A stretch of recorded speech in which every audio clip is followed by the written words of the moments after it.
bom dia a todos aí, né? Estamos aqui mais uma vez no nosso podcast, né? Hoje o podcast nós chamaremos do seguinte título, né? Admirável Mundo Novo e Admirável Gado Novo, né? E dessa feita nós estamos aqui com a aluna Camila, né? Do ensino médio integral. Já está quase aí terminando o curso, né? Daqui a pouco ela se forma. O IF Várzea Grande trabalha com os cursos semestrais, né? E a Camila é do quinto semestre, né? E mais uma vez aqui para nós debatermos, né? O livro Admirável Mundo Novo. E também dessa vez não excluindo, né? Mas tentando comentar um pouco sobre o Zé Ramalho e a sua música, né, Camila? Isso mesmo. Camila, eu já quero iniciar aqui sobre o Bernard Marx, né? Muito similar o nome dele, Bernard Marx, Karl Marx, né? Karl Marx. Será que era isso mais ou menos que eu estava imaginando, pensando, né? O Aldous Huxley, né? Então, o Aldous Huxley, ele não pegou por acaso, ele não pensou assim, eu vou colocar Marx. Não, ele se baseou no próprio Karl Marx. No próprio Karl Marx, então. Porque o Karl Marx, ele era muito satisfeito com o regime adotado no governo onde ele vivia, que é o capitalismo. E ele criticava. Mas a questão bastante. do questionamento, né? Dos pensamentos, Isso, questionamento. Então, é isso que o Bernard Marx faz. Ele questiona, eu sou um alfa, mas eu sou muito excluído, eu sou muito discriminado pelos meus companheiros de casa. Interessante isso aí, Camila. Olha só, essa fala sua é muito interessante, Camila, por causa dessa passagem aqui no livro que eu estava vendo aqui, na página 53, que fala, né? Por exemplo, aqui vai falar justamente da parte, né, do Bernard Marx ser excluído, né? Que os outros, né, não gostavam muito de ficar perto dele, né? Deixa eu ver aqui. Se eu vejo aqui a parte que ele fala aqui, tá? Olha só, no elevador a caminho dos vestiários, Harry Foster e o diretor assistente de olha só, Harry Foster e o diretor assistente de predestinação. Uma das coisas interessantes, então as pessoas já vinham predestinadas já aí, né, de um mundo novo, né? Elas já são preparadas para uma determinada coisa, só que elas nem sequer botaram um pé no mundo. Já são predestinadas já. Já são predestinadas. Então, tipo assim, a classe Y ela é predestinada, que é a classe mais baixa que tem, os trabalhadores, os serviços pesados, né? Vamos dizer que é a parte mais miserável da humanidade. Eles seriam tipo os escravos. E eles são felizes então, porque são predestinados? Sim. Com base nisso aqui, olha o que ele está dizendo, né? E o diretor assistente de predestinação deram explicitamente as costas a Bernard Marx. Sim. Que o Bernard Marx era do gabinete de psicologia, né? E o livro está dizendo aqui, eles, né, evitavam ser vistos com aquela pessoa de reputação desagradável. Olha só, o diretor evitava ser visto com Bernard Marx. Mas interessante aqui, galera, que o Bernard Marx, ele não era de casta baixa, ele era da classe mais... Ele era da classe alta. De todas. E por que ele sofre essa discriminação dentro da própria casta também, Camila? Então quer dizer que existe discriminação e exclusão dentro das próprias castas. Sim, o que dá para concluir com isso? Que apesar de ser uma casta bastante alta, tem uma subdivisão lá dentro. Mas o mesmo serve para as outras castas também. Porque é que quando os bebês são criados, eles têm lá um padrão. Tipo, tanta quantidade de hormônios para isso vai assim, um titinho assim, um titinho assado, assim. É uma quantidade exata. Só que o Bernard Marx, ele teve um erro na sua formação. Parece que colocaram álcool dentro dele e isso atrapalhou um pouco para os hormônios trabalharem em questão da altura dele, ou seja, era para ele ser mais alto do que ele é, só que ele era 8 centímetros mais baixo que os altos. 8 centímetros mais baixo? 8 centímetros. É muito pouco, isso Ou seja, cria já a exclusão. Se você pegar uma foto, um exemplo, você vai pegar uma foto do amigo seu, nele tem, sei lá, uma pessoa baixinha, você vê a foto, para que você vai olhar primeiro? Por baixinho. Por baixinho. Justamente porque ele é diferente, porque é diferente. Ou seja, dentro aí aborda muito sobre a padronização em questão de aparência, que a pessoa tem que ter uma aparência porque é assim que eles vão admitir e dizer, ele é alfa puro, ela é beta sim, porque ela justamente segue esse padrão estético. Camila, aproveitando esse enunciado seu, eu acredito que nós podemos também puxar aqui agora a música do cantor Zé Ramalho, né? Sobre Admirável Mundo Novo, Admirável Gado Novo, tá? Mas eu tenho essa fala aqui da Lenine, a Lenine Kral, né? E eu acredito que você conhece muito bem aí pelo livro, a Lenine Kral, né? A Lenine Kral ela parece que é vamos dizer, né? O charme das mulheres aqui no livro, né? Porque os homens todos parecem que têm interesse pela Lenina, né? Mas interessante que eu acho aqui, que eu quero mostrar para você, para a gente puxar esse assunto aqui, é o que a Lenine Kral, ela diz o tempo todo que ela é feliz por não ser um Y. Ela sempre fala, eu sou feliz porque eu sou beta, eu sou feliz porque eu nunca sou, não sou gama, delta e nem Y. Eu sou feliz porque eu sou beta. Sou beta. Ou seja, ela já fala que a sua única felicidade, ou seja, o que ela tem orgulho de dizer é porque ela faz parte da classe beta. Exatamente, ela diz aqui, ó, estou feliz por não ser uma Y. Lenina disse, convicta. Aí o Harry Foster responde, né? E se você fosse um Y, seu condicionamento não a teria deixado menos feliz por não ser uma beta ou uma alfa. Então aqui, Camila, quer dizer que ninguém é triste lá, né? Tipo assim, eu estou insatisfeito porque eu sou um Y. Não, até os Y são felizes fazendo seus trabalhos pesados e complicados. Sim, é como se ele estivesse falando assim, nossa, eu tive que viajar lá pro Pedra 90 de Cuiabá andando. De bicicleta, mas mesmo assim eu estou feliz. Eu estou feliz. Seria tipo isso, eles são pré-formados para serem aquela caça específica, mas ao mesmo tempo eles também são ensinados a serem felizes com isso. Tipo, por exemplo aqui, você é Y, mas você é feliz do mesmo jeito. Não importa se você é alfa, beta, gama, delta ou Y, você é feliz. Criando uma ideia de hipocrisia que existe igualdade e tal, tem uma igualdade, mas olha a condição que essas caças vivem. O alfa nem se fala, o alfa tá de boa na boa.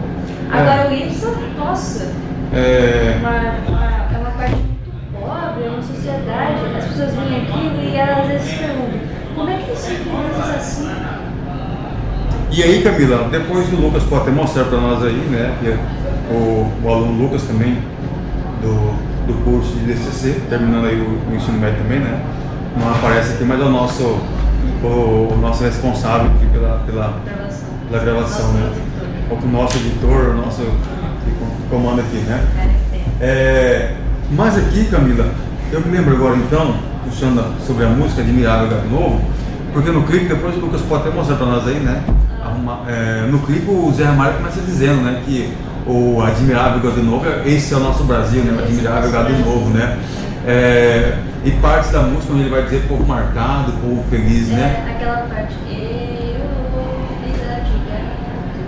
povo marcado e povo feliz, né? Olha só, povo marcado e povo feliz. Que duas coisas, povo marcado e povo feliz. O que será que ele quer dizer com isso? Será que esse termo marcado quer dizer que a pessoa já tá... Eu tô falando... Assim, eu tô me referindo o gado como se ele fosse um ser humano, não o animal em si.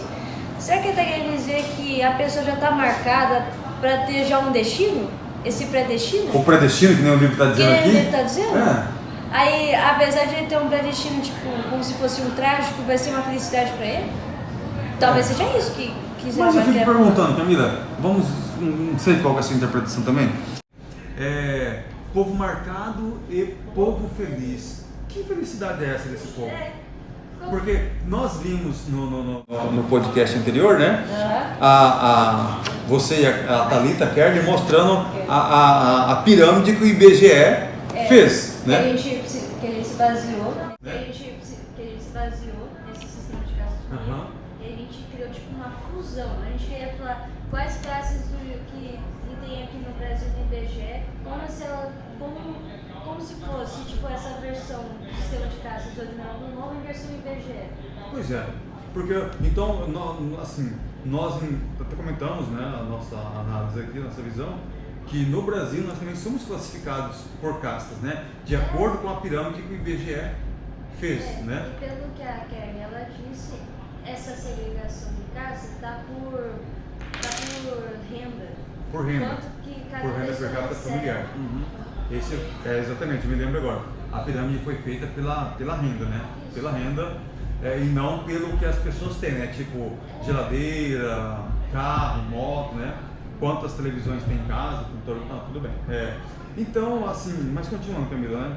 Povo marcado e povo feliz. Que felicidade é essa que deixa o povo, mesmo eles sendo marcados, eles continuam felizes ali? Então, talvez esteja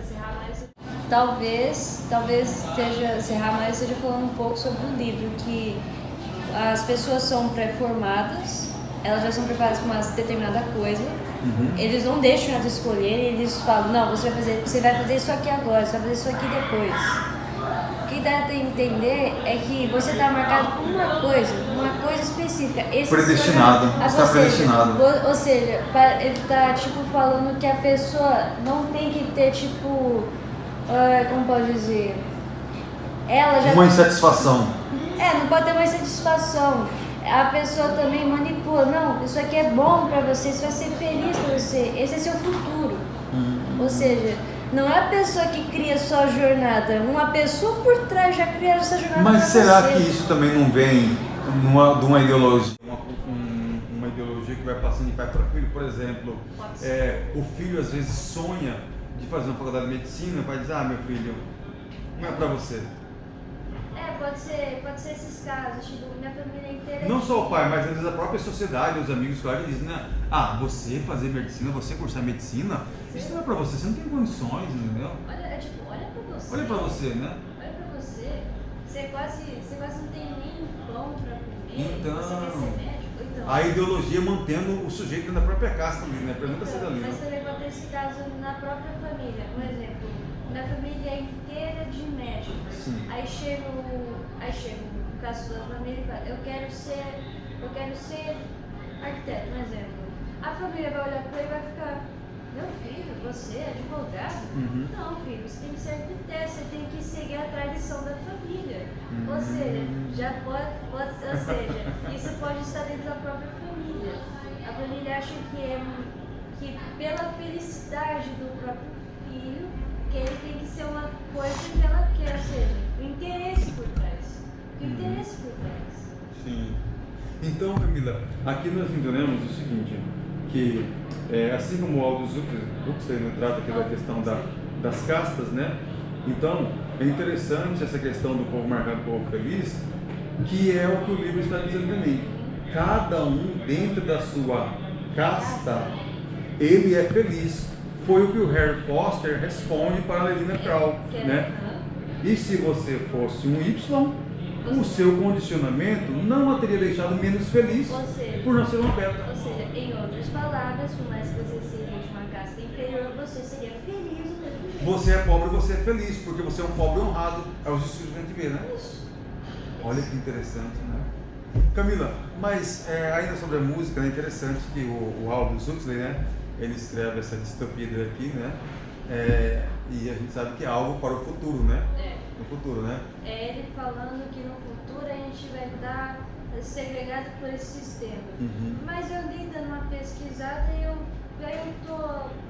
Você pode perceber que eu tô um pouco, tipo, pensando, um pouco mais quieta. Eu aprendi, aí eu fui pesquisar profundo que... Aí eu descobri que, sabe a Revolução Francesa? A sociedade francesa, ela era segregada por casta também. Só que não era casta, era sociedade estratificada, mas é a mesma coisa. Pega uma determinada tipo de pessoa, o que ela tem diferente das outras e vai criando essa pirâmide. Era o primeiro clero, Nossa. Era não, o primeiro estado, o segundo estado, o terceiro estado. O primeiro era o clero, era a igreja, o segundo era a nobreza e o terceiro era o povo. O povo. O povo. E o povo era a maioria. E também tem as classes sociais, que é mais voltado para o capitalismo. Onde que pode ser pessoas que trabalham tipo de artesão, comerciante, pessoas de computador e tal, eles vão criando essas classes sociais. Professor, o que eu tô querendo dizer é que o livro fala muito desse sistema de castas. Mais sobre esse sistema de castas, daí eu descobri que isso tinha muito antes desse livro ser publicado, professor. A sociedade francesa, lá no século XVIII, ela era dividida. Só que não era casta que era utilizado o termo, era a sociedade estratificada. Que era o primeiro estado, o segundo estado, o terceiro estado. O primeiro estado, quem pertencia era o clero, as pessoas da igreja. O segundo era a nobreza, reis, rainhas, príncipes, princesas. E o terceiro era o povo em geral. O povo se podia incluir artesão, burguês, comerciante. Ou seja, lá no século XVIII, esse livro é do século XX, o que dá para entender? Que isso pode ser um ciclo repetido, professor. Isso vem se repetindo ao longo dos anos. Que não muda, né? O que não muda. Não vai mudar então. Só não tem uma figurado. O roteiro é o mesmo, os atores que mudaram. Interessante. E mais interessante, Camila, porque o livro trata do futuro. Isso. E o Zé Ramalho inicia com a música, né? Isso. Vocês que fazem parte dessa massa que passa nos projetos do futuro. Trata do futuro. Isso. E o Zé Ramalho inicia com a música, né? Isso. Vocês que fazem parte dessa massa que passa nos projetos do futuro, né? Então aqui, nesse trecho, a gente percebe, né, uma intertextualidade da música do Zé Ramalho fazendo leitura, né, dessa obra aqui do Admirável Mundo Novo. É como se eu estivesse lendo essa música, lendo esse livro. Exatamente, concordo. Porque é muito assim, né? Tipo, ele tá pegando as ideias do livro e colocando numa música. Então, aí, apesar de estar muito abstrata na música, dá pra interpretar e ver que ela também está interligada com essa obra de Admirável Mundo Novo, porque ela também aborda sobre a questão do predeterminismo. Olha só, já aquele texto já fala povo marcado e povo feliz. Que dá pra dizer que a pessoa já é preparada para uma coisa, ela tá marcada para uma coisa específica. Aí você falou aí da massa, que dá para entender que tem os grupos, e aquele grupo tem uma determinada função. E vai ser assim para sempre. Seria uma coisa assim, uma vez alfa, sempre alfa. Uma vez beta, sempre beta. Porque foi condicionado e preparado para ser aquilo ali, né? Você foi formado para ser alfa e não beta. O mesmo serve, você foi feito para ser beta e não alfa. O que está querendo dizer que não existe... E as classes, elas não se misturam entre si, né, Camila? Aí você viu um ponto importante. Porque esse sistema, segundo baseado no sistema de castas da Índia, não existe mobilidade social. Ou seja, você não pode sobressair, você não pode ter ascensão. Você aprende a ser aquilo para sempre. Interessante, Camila, por isso que é marcado então, né? Porque ele começa com a música, né? Oh, boi, boi, chamando de boi, né? Ou seja, rapaz, será que nós não estamos incluídos nessas coisas não, Camila? Oh, boi, aí vocês que fazem parte dessa massa que passa nos projetos do futuro, é duro tanto ter que caminhar e dar muito sem receber, né? Ou seja, você dá mais de você do que se recebe, né?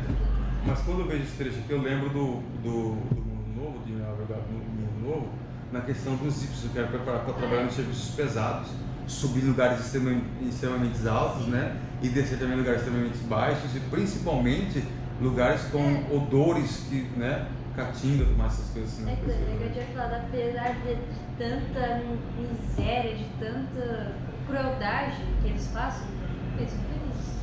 Eles são felizes. Estão felizes na casta, né?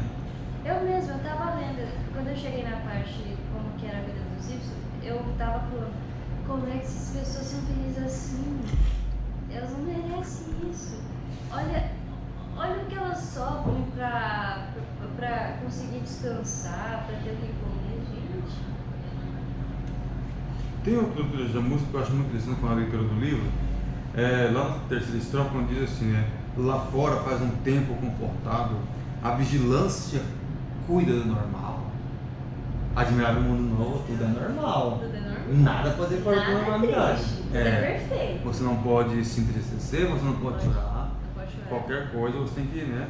E Tomar. se você chorar, é só tomar aquela pílula. Tomar a que chama pílula, de tomar o sono, né? Então, assim, lá fora faz um tempo confortável, vigilância cuida do normal. Mas outra parte que me chama a atenção é porque tem uma parte que está a enfermeira, está com as crianças na praça brincando, cuidando, né? Isso. E ali a gente percebe que a parte do fato que as crianças estão praticando um termo que ela usa, erotização, né? Erotização entre as crianças, né? E ela marca que lá as crianças são vigiadas, as pessoas são vigiadas o tempo todo ali, né? Sim, Então, lá fora o tempo é confortável, né? E a vigilância assim, carrega de... Sim, né? sempre. Tá tudo confortável para você. As pessoas, não importa, casas sempre são vigiadas. Porque o sistema do governo quer manter tudo perfeito, tudo na linha. Se tiver uma imperfeição, tipo, se alguém começar a ficar triste, tá, o que eles vão fazer? Vão até aquela pessoa e dar soma para ela parar de ficar triste. E a gente pode interligar essa obra, sabe com qual, professor? 1984 de George Orwell. 1984, tô ligado também. Essa eu não li essa obra. Então, basicamente essa obra, ela vai abordar que não importa onde a gente vá, alguém sempre está nos vigiando. Você já ouviu falar aquela frase, Big Brother is watching you, Big Brother tá te observando? Ou melhor, sabe o programa Big Brother? É baseado nesse livro, tanto é que já fala a casa mais vigiada de tal lugar. É mesmo, né, Camila? E outra, a gente também pode interligar com outra obra, é muito importante, que é o Mr. Fahrenheit, de Ray Bradbury. Esse eu não li.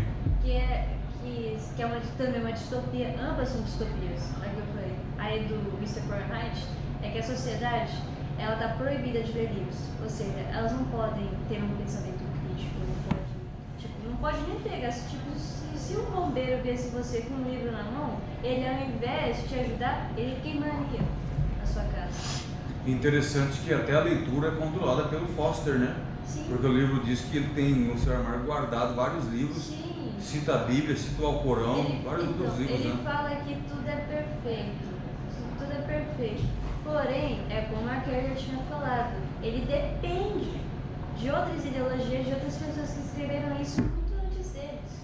E no livro fala que no passado as pessoas podiam pensar, podiam ter um pensamento crítico, só que nesse tempo que se passa o livro, não. O próprio governo já fala o que é correto, o que é certo, o próprio governo já define o que é coisa. É tipo ele Camila, falar. mas no final, o Zé Ramalho diz uma coisa que é interessante, né? Pode Cadê? Deixa eu ver aqui.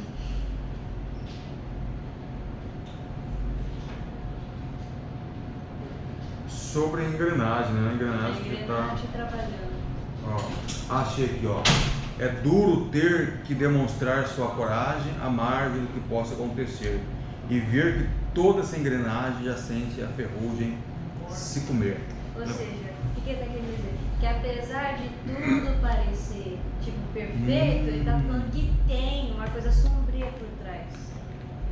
Ou seja, porque o tem uma imperfeição por trás. Admirável Mundo Novo, essa perfeição toda acaba gerando uma imperfeição, né, Camila? Sim, porque olha a soma, por exemplo. As pessoas tomam e elas criam um vício. Só que elas não enxergam que elas estão com um vício. Que dá a entender? Pra gente pegar a questão da ferrugem. A engrenagem já tá rodando e tal. Só que a gente vê a engrenagem assim, tá perfeita, tá girando. Mas se a gente olhar mais de perto, então, essa engrenagem. Tem uma ferrugem, tem uma imperfeição. Essa engrenagem de Admirável Mundo Novo, ela acaba sendo interrompida ou quebrada, ou não vai dar muito certo, porque a Lenina Krauss se envolve no relacionamento com o John. Com o John. E o John ele é conhecido como John o Selvagem. John o Selvagem. Ela se envolveu com o selvagem, né? o selvagem na obra são aquelas pessoas que ainda defendem o costume e a cultura, né? Monogâmica, né?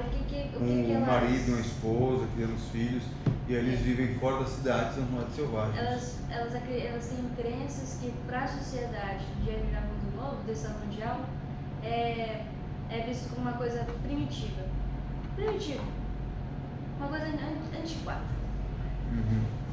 E aí, Camila, vai acontecer o que vai acontecer com o Bernardo Marques? Para nós irmos para a parte final. O que vai acontecer? Então, aí na verdade a Adelina vai ficar em um triângulo amoroso entre o John e o Bernardo Marques. Então vai ter um triângulo amoroso entre o, né? E depois a gente vê que eles mesmos vão acabar aí, vai ter um suicídio aí, né? Sim, na verdade, o John, ele vai se suicidar porque ele quer descobrir a verdade. Ele quer saber se realmente todo mundo é feliz aqui, ou se tudo não passa de uma mera mentira. Entendi. Aí ele tenta buscar a verdade, só que esse sacrifício, foi em vão. Porque é uma coisa assim, uma pessoa quer saber das coisas, mas o resto não quer. Ou seja, aborda uma coisa muito majoritária. É interessante essa parte aí, né? Mas o Zé Ramalho termina a música dele com uma mensagem de esperança, né?